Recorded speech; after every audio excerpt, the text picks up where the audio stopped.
네, 안녕하세요. 우연TV의 우혜원입니다. 오늘은 우리 장 건강, 면역력의 가장 핵심이라고 이야기를 하죠. 유산균 제품에 대해서 준비를 하였습니다. 먼저 작년에 2020년 아주 큰 사건이 일어났었죠. 그러다 보니까 이 건강관리에 관련돼서도 특히 면역력 향상이 엄청 대두가 되고 엄청 중요성이 올라간 그런 한 해였다라고 말씀을 드릴 수가 있어요.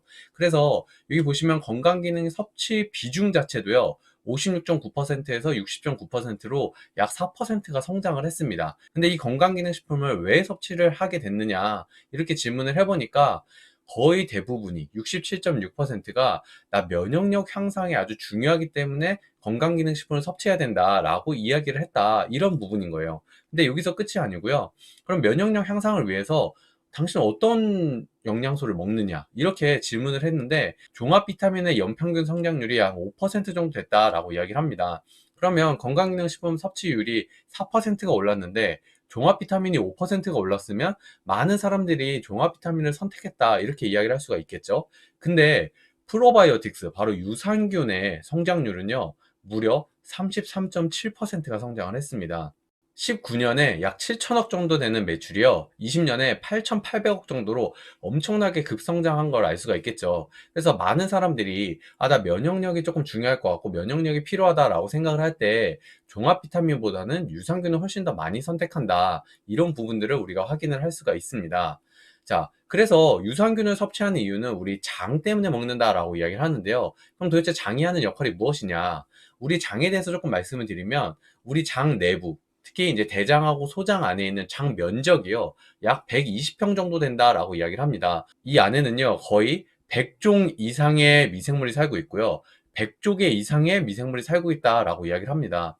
우리 몸의 전체 세포가 약 60조개에서 100조개 정도 된다라고 이야기를 하는데, 우리 장 안에 살고 있는 미생물들만 100조개 이상이 된다라고 얘기하니 엄청나게 많은 미생물들이 우리 장 안에 존재하는구나 라는 것을 알 수가 있는 거죠. 근데 이 장이 하는 역할이요, 미네랄이라든지 비타민이라든지 수분을 흡수하는 역할을 하게 됩니다. 그래서 우리가 장 건강이 안 좋다? 그러면 이런 영양소들이 제대로 흡수가 되지 않는다라는 것을 알 수가 있는 거죠. 이 장 건강은 우리 몸 면역의 전체 70%나 차지하는 아주 중요하다, 이렇게 말씀을 드릴 수가 있습니다.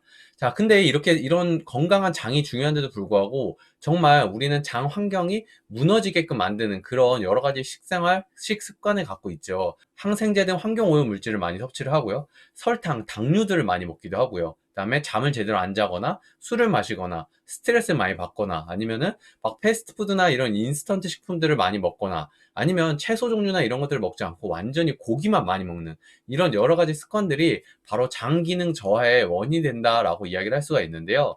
자, 이 장 기능 저하라는 건 곧 다른 말로 내 몸의 면역력이 저하되는 행동이다 라고 말씀을 드릴 수가 있습니다. 자, 그래서 우리 유산균을 섭취해야 된다라고 얘기하는데, 여러분들 유산균 해가지고 조금 알아보신 적 있으신가요? 엄청나게 많은 용어들과 다양한 그 머리 아픈 이런 여러 가지들이 있다는 걸 아마 많이 느끼셨을 것 같아요. 그래서 오늘 제가 준비한 거는 유산균에 대한 용어를 쫙 한번 정리를 해드리려고 합니다. 자, 가장 먼저 유산균이다 라고 이야기하는 거는요, 바로 유익균, 중간균, 유해균, 이 세 가지의 균을 모두 다 합친 용어를 유산균이다 라고 이야기를 합니다. 자, 유익균하고 유해균을 들어봤는데 중간균은 잘 못 들어보시는 분들이 있을 것 같아요. 이 중간균은 뭐냐면요, 얘는 좀 박쥐 같은 애들이다 라고 말씀드릴 수가 있어요. 내 장 안에 유익균 세력이 조금 강해지면 이 중간균들은 다 같이 유익균에 붙습니다. 근데 내 장 환경이 안 좋아져서 유해균 세력이 강해져요. 그러면 중간균들은 또 유해균 쪽에 붙게 되는, 그러기 때문에 장 환경이 괜찮다가도 잘못해버리면 갑자기 확 나빠질 수도 있는 게 바로 장 환경이다 라고 말씀을 드릴 수 있는데요. 그러면 우리 장 환경에 있어서 가장 좋은 비율은 어떻게 되느냐, 바로 유익균 85, 유해균 15%, 이 정도의 비율을 갖고 있을 때 우리 장 환경이 가장 건강한 상태다 라고 말씀을 드릴 수가 있습니다. 자, 그래서 우리 유해균이 많은 경우에는요, 비만이 될 확률이 아주 높다라고 말씀드릴 수 있는데요. 여기 보시면 비만 환자의 장내 세균은요, 거의 90%가 유해균이더라라는 연구 결과까지 있습니다. 아까 제가 이전에 말씀드린 것처럼 유익균이 85, 유해균이 15가 돼야 되는데 완전히 뒤집힌 경우죠. 그래서 내 장 환경에 유해균이 너무 많고 내가 많이 비만이거나 이런 경우에는 장 환경을 아주 바꿔주는데 다이어트에 아주 도움이 될 수 있다. 그리고 건강에도 도움이 될 수 있다. 이렇게 말씀을 드릴 수가 있습니다.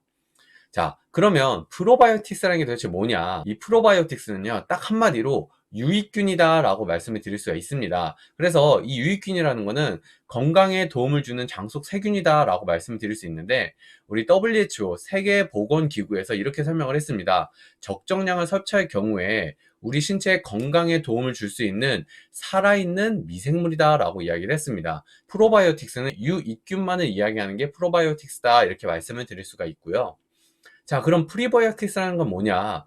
이 프리바이오틱스는 식이섬유다라고 말씀을 드릴 수 있습니다. 자, 다른 말로 유산균의 먹이다라고 말씀을 드리는데, 대부분 요즘 유산균 안에 이 프리바이오틱스가 같이 들어있는 것들이 엄청나게 많죠. 대표적인 성분으로는 뭐 이눌린이라든지 프락토 올리고당, 아니면 갈락토 올리고당, 이런 여러 가지 올리고당 성분들이 대부분 프리바이오틱스다, 식이섬유다라고 이야기를 하는데요. 이 식이섬유에 대한 거는 영상 다음에 한번 올려보도록 할게요. 네, 다음 신바이오틱스.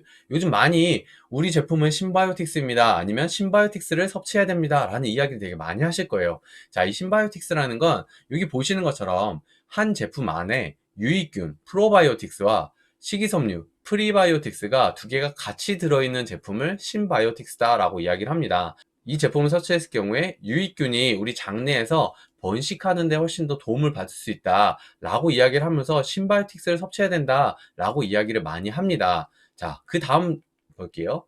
자, 다음은 이제 포스트바이오틱스. 자, 요즘에 최근에 가장 많이 핫하게 이야기가 나오고 있는 게 바로 이 포스트바이오틱스죠.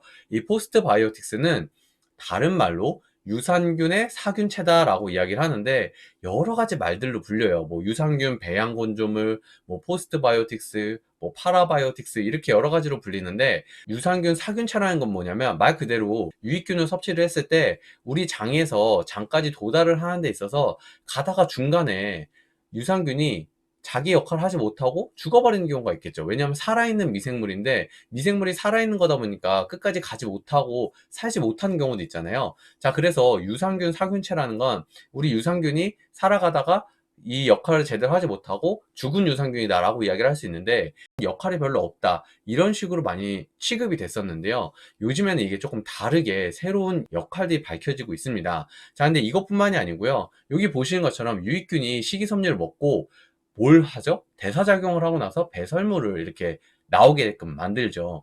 이렇게 유익균이 식이섬유를 섭취하고 나온 대사산물이다 라고 이야기하거든요. 쉽게 얘기하면 그냥 똥이에요. 그래서 유익균이 싼 똥, 이게 대사산물이다 라고 얘기를 하는데, 대사산물도 이 포스트바이오틱스에 들어간다 라고 말씀을 드릴 수가 있습니다. 그럼 이게 하는 역할들이 어떤 게 있냐면요, 자, 이런 여러 가지 역할들을 해요. 염증 및 면역을 조절시켜 주고요, 장의 투과성을 조절시켜 주고요, 유해균 억제 및 유익균의 활성화를 시켜주는 데도 아주 도움을 주고요, 그 다음에 당뇨에도 도움을 준다라는 연구 결과들이 요즘에 많이 밝혀지고 있습니다. 사실 포스트바이오틱스는 최근에 나온 그런 영양 성분은 아니에요. 예전부터 있었지만 예전에 비해서 요즘에 좀 더 각광을 받고 있다, 이렇게 말씀을 드릴 수 있습니다. 요즘에는 뭐 포스트바이오틱스다라고 얘기하면서 많은 제품들이 쏟아져 나오는데, 여러분 한 가지 사실은요, 포스트바이오틱스는 아직 우리나라에서 일반 식품으로 지정이 되어 있습니다. 건강기능식품으로 아직 인정이 되어 있지는 않아요. 근데 유산균 제품이 나오는 것 중에 포스트바이오틱스다 라고 얘기하면서 건강기능식품입니다 라고 나오는 제품들이 있습니다. 자, 그런 제품들은요, 포스트바이오틱스가 들어있지만 그 안에 들어있는 유산균과 식이섬유를 가지고 건강기능식품이라는 인정을 받은 제품들이 포스트바이오틱스라는 이름으로 출시되는 게 바로 건강기능식품으로 나오는 포스트바이오틱스다 라고 말씀을 드릴 수가 있습니다.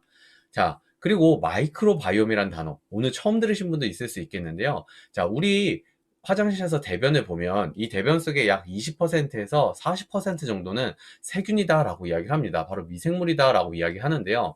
이 마이크로바이옴이라는 건 도대체 뭐냐면, 이 미생물 생태계가 마이크로바이옴이다 라고 이야기를 하거든요.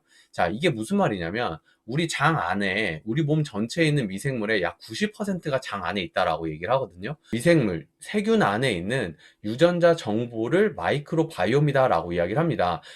세균 안에 있는 그런 유전자 정보가 중요해지게 되면서 이거를 가지고 우리 몸에 있는 여러 가지 건강이나 치료 이런 부분들에 많이 활용이 되고 있는 그런 상황이다라고 말씀드릴 수가 있어요. 그러다 보니까 요즘에 정말 아주 중요시 여겨지고 앞으로 의학적으로 많이 발전이 될 거라고 기대되는 거를 가지고 마이크로바이옴이다라고 이야기를 합니다. 자, 그러다 보니까 장 건강과 아주 밀접하게 관련이 있어서 이 마이크로바이옴이라는 단어를 많이 사용을 하게 되는데, 유산균 제품 자체가 마이크로바이옴이다라고 얘기하는 건 조금 이제 다른 이야기이기 때문에 제가 이런 부분 조금 설명을 드리려고 안에다 넣어 놨습니다. 자, 그래서 유산균이 우리 몸 안에서 정말 여러 가지 역할들을 하는데, 가장 중요한 첫 번째 역할은 역시 장 건강과 우리 장의 건강한 환경을 조성시켜 주는 게 바로 유산균의 역할이죠. 자, 그것뿐만이 아니고 배변 활동에도 도움을 줍니다. 우리 장이 열심히 자극을 주고 운동을 하게끔 만들어 가지고 우리 화장실 갔을 때 배변 활동을 좀 더 원활하게 만들어 주는 게 유산균의 역할이고요. 그리고 뭐 물이라든지 미네랄이라든지 아니면은 뭐 비타민이라든지 여러 가지들, 이런 영양소들을 흡수를 잘 되게끔 만들어주는 것도 유산균이 하는 역할이겠죠. 자, 그리고 우리 장 건강 전체가 우리 몸 전체의 면역의 70%를 차지한다고 했기 때문에 그만큼 우리 몸의 면역력을 끌어올려주는 데도 아주 중요한 역할을 하고요. 다음 다이어트에도 도움이 된다. 왜냐면 유산균을 우리가 잘 섭취를 해가지고 우리 장 건강이 좋아지면 좋아질수록 우리 안에 있는 유해균 자체가 억제가 되겠죠. 그럼 비만균 자체도 많이 없어지기 때문에 다이어트를 할 때도 유산균을 꼭 같이 섭취해 주시면 도움을 받을 수 있다라고 말씀을 드릴 수가 있습니다. 자, 유산균의 조금 변천사를 좀 말씀드리면은 1세대는 프로바이오틱스다라고 얘기했고요. 2세대는 야, 이제 유산균 먹인 프리바이오틱스가 되게 대세야. 이게 중요해라고 이야기를 했고요. 3세대는 야, 이제는 이거 두 개 합쳐서 같이 먹어야 돼 하면서 신바이오틱스라는 단어가 나왔죠. 그리고 최근에는 포스트바이오틱스, 야, 유산균도 있고 유산균 먹이도 있는데 거기에 더 추가적으로 유산균 배양 건조물까지 섭취를 하는 게 요새 아주 중요하다, 이런 식으로 많이 점점 나오고 있습니다. 자, 위로 올라갈수록 제품이 무조건 좋아지느냐? 사실 그렇게 말씀드릴 수는 없고요. 물론 올라갈수록 점점 더 제품의 개발이 이루어지고 과학의 발전이 이루어지면서 더 좋아졌다라고 말씀은 드릴 수 있겠지만, 그게 100% 무조건이다라고 얘기하는 데는 조금 무리가 있다라는 게 제 개인적인 의견입니다. 자, 그런데 유산균의 흐름이 또 다르게 있습니다. 어떤 게 있냐면요. 자, 1세대 유산균들은요. 자, 몇 마리가 들어있는지가 아주 중요했습니다. 그래서 최근에 이제 약국에 갔을 때도 가장 많이 들어있는 게 막 5천억 마리가 들어있다, 막 이런 식으로까지 많이 들어있는 유산균 제품들도 있거든요. 자, 이렇게 정말 유산균 개수가 많이 중요했어요. 이렇게 많은 유산균을 섭취를 하는데도 장 환경이 막 생각보다 많이 좋아지지 않는 그런 상황이 생기는 거예요. 왜 그럴까라고 알아봤더니, 이 유산균들이 많이 섭취를 하는데 장까지 도달하는 그 도달률 자체가 너무 떨어지더라는 거죠. 그리고 도달하더라도 얘가 죽은 애들만 가니까 제대로 효과를 보지 못하는 경우가 너무 많다는 거예요. 그래서 두 번째로 이걸 좀 개선하자라고 얘기했던 게 바로 코팅 기술입니다. 어떻게 하면 유산균을 조금 살려서 보낼 수 있을까? 이 고민 때문에 뭐 1차 코팅을 하기도 하고요. 2차 코팅을 하기도 하고요. 많이 코팅한 유산균 같은 경우에 막 4차 코팅까지 했다, 막 이런 식으로 얘기를 했거든요. 자, 근데 여기에서 또 문제가 일어나는 게 뭐냐면, 장까지 도달을 하는데 장에서 캡슐이 씌워져 있는 게 코팅이 벗겨지지가 않아 가지고 한강까지 흘러가더라, 이런 이야기까지 막 나오기 시작을 했던 그 시기가 있었다는 거죠. 자, 그다음에 이제 조합과 배합에 관련된 신바이오틱스가 나왔고요. 그다음 포스트바이오틱스가 지금 나오고 있는 상황이죠. 네, 그래서 이렇게 여러 가지가 흘러가고 있는데, 이 흘러가는 부분에 있어서 유산균이 장 도달률이 아주 중요해지는 거죠. 그럼 이 도달률이 중요해진 이유가 뭘까요? 바로 유산균의 여정 때문인데요. 자, 우리가 입으로 섭취를 하면 유산균이 맨 처음에 만나는 게 바로 위산입니다. 자, 위산은 산도가 약 1.5에서 2.2 정도 되는 아주 강산성인데요. 이 강산성의 위산에서 유산균이 살아남아야 되는 거예요. 그러다 보니까 여기에서 아주 대부분의 유산균들이 다 사실 사멸을 하거나 이런 경우가 되게 많거든요. 근데 어찌어찌 해가지고 위산을 이겨내고 다음으로 넘어왔는데, 그러니까 갑자기 환경이 엄청나게 변화되는 pH 7.6에서 약 8.6까지 되는 약 알칼리성의 담즙산을 통과해야 되더라, 이 부분인 거예요. 자, 우리 사람으로 보면은 영하 20도 정도 되는 데를 딱 지나자마자 갑자기 영상 40도에 엄청 더운 곳으로 가는 거예요. 자, 그러면 우리 몸에도 이상 증상이 일어나겠죠. 그런 것처럼 이 미생물들이 이 위산을 지나고 담즙산을 지나면서 거의 대부분 사멸하고 자기 역할을 하지 못하더라, 이런 것 때문에 유산균에 대한 개발이 지속적으로 계속 일어나고 있는 것을 말씀을 드릴 수가 있습니다. 자, 결국은 뭐냐? 모든 유산균 제품들의 핵심, 본질은 뭐냐면 바로 장 도달률이다라고 말씀을 드릴 수가 있습니다. 어떻게 장에 잘 도달할 수 있게끔 이런 것들을 도와주느냐, 이런 부분들이 우리가 유산균을 어떻게 선택해야 되는지에 대한 그런 기준이 될 수 있다. 이렇게 말씀을 드릴 수 있는 거죠. 네, 그래서 오늘 제가 준비한 내용 여기까지고요. 제가 다음 주에 올려드릴 유산균 2편에 대한 내용을 먼저 예고를 조금 드리면, 유산균 제품을 고르는 방법에 대해서 좀 소개를 드릴 예정이고요. 유산균의 균별에 대한 역할과 차이들이 있습니다. 뭐 그런 부분들에 있어서 조금 더 자세하게 말씀을 드리고요. 그다음 유산균과 함께 섭취하면 어떤 제품을 섭취할 때 좋은지, 이런 부분들에 대해서 제가 준비를 해서 말씀을 드려보도록 하겠습니다. 제가 오늘 준비한 내용은 여기까지고요. 오늘도 영상이 좋으셨으면 구독과 좋아요 부탁드리도록 하겠습니다. 궁금한 점이 혹시 있으시면 댓글로 남겨주시면 제가 최대한 친절하게 답변 남겨드리도록 하겠습니다. 그럼 이만 들어가 보도록 하겠습니다. 감사합니다.